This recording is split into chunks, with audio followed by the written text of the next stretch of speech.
speeding the journey, it would take you a year to get to your own city. If you came here in 2 days and a half, it was because my kingdom was contracted and bewitched. As for your question, know that I shall never leave you again, even for the winking of an eye. The king rejoiced at this and cried, Praise be to Allah who set you upon my road. Henceforth you shall be my son, for he has not blessed me with a child of my own. So they fell upon each other's necks and rejoiced exceedingly. Going up to the palace, the king, who had been spellbound, made proclamation to the chief men of his kingdom that he was about to set out upon the sacred pilgrimage to Mecca. When all the necessary preparations had been made, he and the Sultan set forth, the heart of the latter burning for his kingdom, from which he had been absent for a whole year. They journeyed with a troop of 50 Mamluks charged with gifts and rarities, and halted not night or day for a whole year, until they came in sight of the Sultan's city. On their approach, the vizier and the fighting men came out to meet their king, whom they had never thought to see again. They came near and kissed the earth between his hands, giving him welcome. The king went up into his palace, sat upon his throne, and calling the vizier to him, told him all that had happened. Hearing the strange adventures of the young man, the vizier congratulated him upon his deliverance and present safety. After he had given audience and gifts to many, the king said to his vizier, Send quickly for the fishermen who brought the fishes, which were the cause of all these things. The vizier sent and fetched the fishermen who had in truth delivered the inhabitants of that other city, and the king presented him with robes of honor, questioning him about his manner of life and asking him if he had any children. When the fisherman answered that he had 1 son and 2 daughters, the king straightway married one of the 2 daughters himself, and the prince married the other. Their father, the king, kept in his train and made treasurer-in-chief of all the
this basket in the marketplace.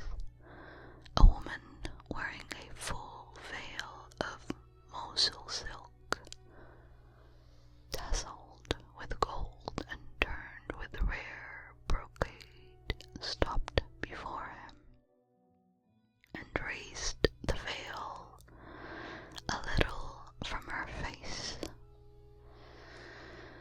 Above it there showed dark eyes with long lashes of silk and lids to set a man dreaming.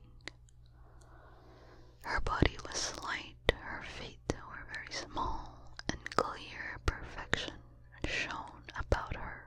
She said, and oh, but her voice was sweet, "Take up your basket, porter, and follow me." Hardly believing that so exquisite words could have been said to him, the porter took up his basket and followed the girl, who stopped eventually before the door of a house. She knocked at the door, and immediately a Christian opened to her, who gave her, in exchange for a dinar, a great measure of olive clear wine, which she put into the basket, saying to the porter, "Lift and follow me." "By Allah, this is a day of days," exclaimed the porter as he lifted his basket and followed the girl.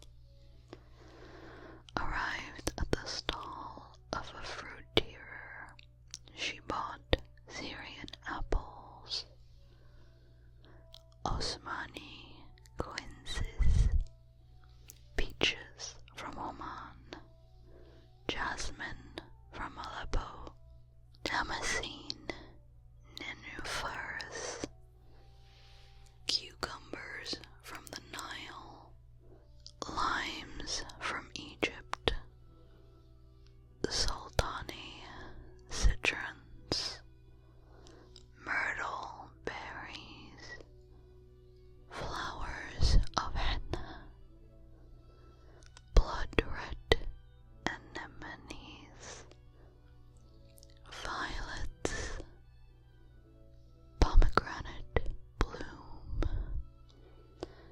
and the narcissus. All these she put into the porter's basket and said, "Lift." So he lifted and followed her until she came to a butcher's stall. "Here," she said, "cut me 10 pounds of mutton." So they cut her 10 pounds, which she wrapped in banana leaves and put into the basket and said, "Lift." He lifted and followed her to an almond seller, from whom she bought every kind of almond that there is. Then the porter followed her to a sweet meat seller, from whom she bought a great platter, which she covered with things from the stall. Open work sugar tarts with butter, velvet pastries perfumed with musk and stuffed deliciously, sabonia biscuits, small cakes, lime tarts, honey tasting jam, those sweets called mushabbak, little souffled patties called lukaimat al-qadi, and those others named combs of Zainab, which are made with butter and mingled with milk and honey. All these pleasant things she put upon the platter and then placed the platter in the basket. If you had told me I would have brought a mule,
us to an ample hall, giving on the central court, hung over with silk, brocade, and gold brocade, and full of fair gold-crusted furniture. There were vases and carved seats, curtains and close-shut presses all about it, and in the middle a marble couch, inlaid with a pearl and diamond covered with a red satin quilt. On the bed lay a third girl who exceeded all the marvel that a girl can be. Her eyes were Babylonian, for all witchcraft has its seat in Babylon. Her face so fair as to confuse the bright sun. She was as a star among the shining of the stars, a true Arabian woman. The young girl got up from the bed, moved a few paces into the middle of the hall until she was near her two sisters, and thus said to them, "Why are you standing still like this? Take the basket from the porter's head." Then the cateress came in front of the porter, and the portress came behind him, and, helped by their third sister, they relieved him of his burden. When they had taken everything out of the basket, they arranged all neatly and gave 2 dinars to the porter, saying, "Turn and be gone, O porter." But he looked at the young girls, admiring the perfection of their beauty, and thought that he has never seen the like. He noticed that there was no man with them, and marveling at all the drinks, fruits, perfumed flowers, and other good things, had no desire to go away. The eldest of the girls said, "Why do you not go? Do you find your payment too little?" And then, turning to her sister, the cateress, "Give him a 3rd dinar." But the porter said, "As Allah lives, fair ladies, my ordinary pay is but 2½ dinars. You have paid me well enough, and yet all my heart and the inner parts of my soul are troubled about you. I cannot help asking myself what this life of yours is, that you live alone and have no man here to bear you human company. Do you not know that a minaret is of no value unless it be one of the 4 minarets of a mosque? You are but 3, my ladies, you need a 4th. Woman cannot be truly happy without men. The poet said, there can be no harmony save with 4 joined instruments, the lute, the harp, the cithern, and flageolet. Now you are only 3, my ladies, you need a flageolet, a 4th instrument, a man of discretion, full both of sentiment and intellect, a gifted artist with sealed lips. But porter, said the young girls, do you know that we are virgins, and so are fearful of confining ourselves to the indiscretion of a man? We also have read the poets, and they say, confide in none, a secret told is a secret spoiled. Hearing this, the porter cried, I swear on your dear lives, my ladies, that I am a man sure, faithful, and discreet, one who has studied the annals and read the books. I speak of only pleasing things.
might not have been so patient, I myself will undertake to pay for him." At this the porter rejoiced with all his heart and said to the caterers, "By Allah, I owe this wonderful bargain all to you." "Stay with us then, brave porter," she replied, "and rest assured that you shall be the darling of our eyes." So saying, she rose, and after clasping his waist, began to arrange the flasks, to clarify and pour the wine, and to set places for the feast near a pool of water in the center of a hall. She brought in everything of which they might have needed, handed the wine, and saw that all were seated. The porter, with these girls on every hand, thought that he was dreaming in his sleep. Soon the caterers took the wine flagon and filled a cup, from which each drank 3 times.